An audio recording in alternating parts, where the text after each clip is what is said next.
alunos do 7º ano, tudo bem com vocês? Eu sou a professora Anne e hoje nós vamos trabalhar matemática. E na aula de hoje nós vamos rever algumas operações envolvendo o conjunto dos números inteiros. Bom, só para vocês se recordarem, o número inteiro é o conjunto dos inteiros positivos com os números inteiros negativos, ok? E na reta numérica, eles são representados nesse formato. Então, os valores que estão aqui à direita de 0 são os inteiros positivos. E à esquerda de 0 são os números inteiros negativos, ok? E são representados por essa letrinha aqui, ó, em formato de Z. Então, esse é o conjunto dos números inteiros. Para a gente poder trabalhar com o conjunto dos números inteiros, é importante recordarmos sobre as operações com esses conjuntos. Então, é importante lembrarmos que quando temos sinais iguais, nós somamos esses valores e repetimos o sinal. Ou seja, se eu tenho menos 7 com menos 2, menos 7 menos 2, os dois são negativos, certo? Mas eu somo e o resultado final fica negativo, menos 9, ok? E quando esses sinais são diferentes? Quando os sinais são diferentes, nós fazemos a subtração. Mas o meu resultado, ele vai ficar positivo ou vai ficar negativo? Depende. Vai depender do maior módulo, ou seja, o maior módulo. Se o maior módulo é positivo, eu faço a subtração e o resultado fica positivo. Se o maior módulo for negativo, nós fazemos a subtração e o resultado fica negativo, ok? E temos que lembrar também das propriedades para multiplicação e divisão de números inteiros. Na multiplicação de números inteiros, quando multiplicamos dois números com sinais iguais, esse número fica positivo. Olha só, se eu multiplico um número positivo por outro positivo, o valor fica positivo. Se eu multiplico dois números negativos, como eles têm o mesmo sinal, o resultado também fica positivo. Mas e quando esses sinais são diferentes, né? Tanto na multiplicação quanto na divisão, quando eu estou dividindo ou multiplicando números com sinais diferentes, o resultado fica negativo. Então, não podemos esquecer dessas observações com relação às operações de números inteiros, tudo bem? Vamos então para o nosso Praticando 1. No Praticando 1, uma formiga faz o seguinte percurso sobre uma reta numerada. A partir do 0, ela caminha 5 unidades no sentido positivo e em seguida anda 7 unidades no sentido negativo. Determine o ponto em que se encontra a formiga após esse percurso. Então, quando o exercício fala 7 unidades, 5 unidades, você pode considerar aí na sua régua que cada unidade equivale a 1 centímetro, ok? Mas não quer dizer necessariamente que sempre irá valer 1 centímetro, tá? Quando ele se refere ao termo unidade, pode ser qualquer unidade de medida. Pode ser centímetro, milímetro, metro, ok? Então a professora vai dar um tempo para vocês resolverem o Praticando 1 e já voltamos.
E aí, alunos, conseguiram resolver o praticando 1? Vamos resolver então? Vamos ver se você acertou? Veja, primeiro eu vou ter que pensar no percurso que essa formiga fez no sentido positivo. Sim, né? Porque é a primeira informação que o exercício nos deu. Se é sentido positivo, então eu posso dizer que ela andou mais 5, ok? Mais 5 sentido positivo. E depois ela caminhou 7 unidades no sentido negativo. Olha lá, ela parou lá no 5 e ela voltou. Ela andou 7 unidades no sentido negativo. A pergunta é para a gente determinar o ponto em que se encontra essa formiga após o percurso, ok? Então vamos imaginar esse percurso na reta numérica, ok? Olha lá, ela saiu do ponto 0 e andou mais 5. Se ela andou mais 5, ela andou para o sentido, né, para a direita, ok? 0, 1, 2, 3, 4, 5. Só que o exercício fala que a partir desse ponto mais 5, essa mesma formiga andou andou 7 unidades, né, para o outro sentido. Olha lá, ela saiu do 5 e andou mais 7 unidades. Então, 5, 4, 3, 2, 1, 0. Então, aqui ela andou 5 unidades. E a partir daqui mais 2, menos 1 e menos 2. Então, a pergunta é, né, em que ponto ela parou? Então, eu poderia fazer esse exercício de duas formas. Eu poderia fazê-lo analisando na reta numérica ou também por meio dessa continha aqui, ó. Ela andou mais 5 e mais 5 mais menos 7. Aqui eu tenho dois sinais juntos, né? Quando eu tenho dois sinais diferentes juntos, eu tenho que transformar em um único sinal. Mais com menos é menos. Como eu fiz a transformação de sinal, eu elimino parênteses. Então lembra, ó, eu tenho mais 5 menos 7. Quando eu tenho sinais, números com sinais diferentes, eu subtraio. E qual é o maior módulo, hein? 5 ou 7? Maior módulo, lembra o que é módulo? Maior distância, né? O maior módulo é 7. Então significa que o nosso resultado, como o maior módulo é negativo, nosso resultado ficará negativo também. Então essa formiga ela vai parar no ponto menos 2 da nossa reta numérica, ok? Vamos para o praticando 2? No praticando 2, João tinha R$ 1.650, né? Esse aqui é o símbolo de reais, em um banco e fez uma compra no débito de R$ 800. Qual o valor do seu saldo? O saldo é positivo ou o saldo é negativo? Pessoal, tentem fazer esse exercício, pensem um pouquinho e a professora já volta para a correção.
Vamos lá, vamos corrigir o nosso exercício? Então veja, João, ele fez uma compra no débito, tá? Com o cartão, ou seja, quando a gente fala assim, ó, eu fiz uma compra no débito, significa que essa quantidade de dinheiro foi descontada, debitada da minha conta, ok? Então eu vou ter que tirar esse valor que foi debitado do meu valor total que eu tinha na conta, tá? Então, como a gente está falando de um termo tirar, nós estamos falando de qual operação? Isso mesmo, estamos falando da subtração da continha de menos, né? Então, por isso, nós devemos subtrair os R$800 do saldo total da conta bancária. Então, antes, essa conta tinha R$1.650. Aí eu fui lá e debitei, tirei R$800, ok? Veja, pessoal, 1.650 é positivo e ele é maior que 800. Então, significa que o meu resultado também vai ser positivo, ok? Então, 1.650 menos 800 vai dar R$850. Então, significa que o valor restante que João tem na sua conta é de R$850, ou seja, o saldo dele é positivo. E se aqui tivesse dado um valor negativo, o que significa isso? Significa que ele teria saldo, mas seria um saldo devedor, né? Um saldo negativo, ok? Vamos para o próximo praticando 3.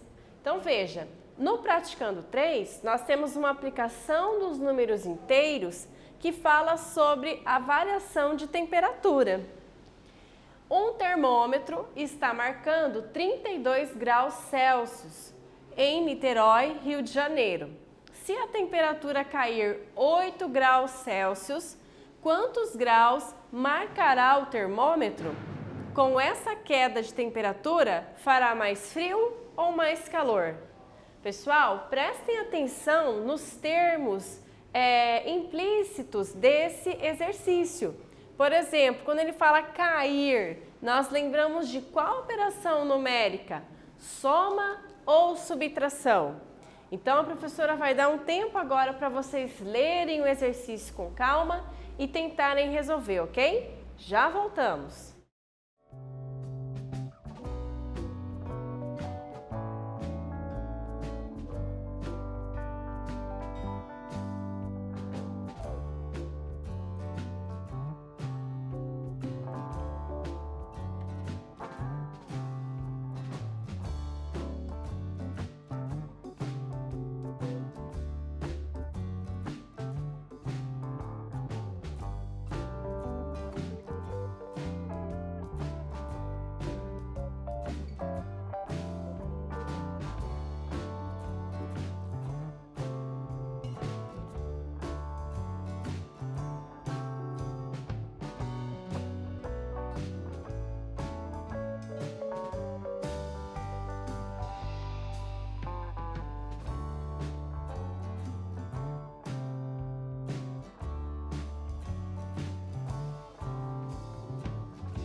vamos corrigir o nosso exercício?